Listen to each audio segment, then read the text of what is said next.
Gujarat genocide ये Indian Muslims के साथ होने वाला वो वाक़या है कि आम इंसान का तो पढ़ते हुए या सुनते हुए भी जी कांप जाता है। ये कहानी शुरू होती है 27 फरवरी 2002 में।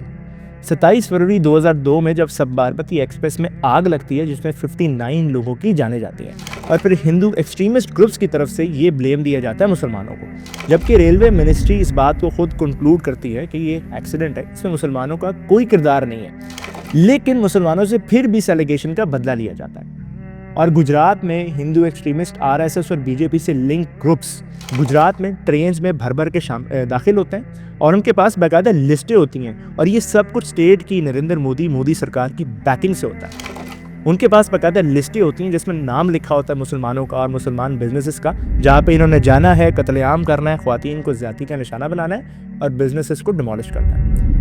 इस पूरे वाक़े में, और ये किसी एक दिन का वाक़या नहीं बल्कि पूरी तकरीबन 1 महीने की कैंपेन है जिसमें 2000 से ज़्यादा मुसलमानों की जानें गई,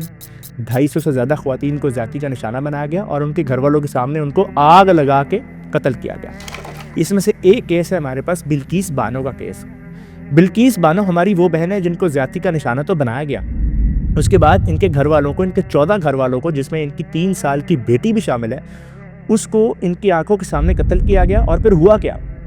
इनके मुल्ज़िमान को, इनके 11 मुल्ज़िमान को मोदी सरकार प्रीमेच्योर बेल के नाम पे रिहा कर देती है। आप ज़रा अंदाज़ा लगाओ, ये वाक़या किसी कश्मीर की वादी के नहीं है जहाँ पर आम आदमी का कोई एक्सेस ही नहीं है, जो करते फिर नहीं, ये गुजरात के उस स्टेट का वाक़या है। गुजरात वो स्टेट है जो 71 मिलियन लोगों के लिए रिहाइशगाह है, इंडस्ट्रीज़ हैं, इंडस्ट्रियल हब है, वहाँ पर ये सारे वाक़यात पेश आ रहे हैं पुलिस और मोदी सरकार की, नरेंद्र मोदी की बैकिंग से। इसलिए हम अपनी हर रील में आपको बार बार आपकी तवज्जो इंडिया की तरफ डाइवर्ट करते हैं कि अगर अभी हमने इंडियन मुस्लिम्स के लिए आवाज़ नहीं उठाई तो ये जो दायरा तंग हो रहा है ना इंडियन मुस्लिम्स की तरफ, अल्लाह ना करे इंडिया को गज़ा बनने में ज़्यादा टाइम नहीं लगेगा। और फिर होगा क्या, वही हम मरहम पट्टी लेके पहुंच जाएंगे जब हमारा दुश्मन गाजर मूली की तरह इंडियन मुस्लिम्स को भी काट पीट के निकल जाएगा।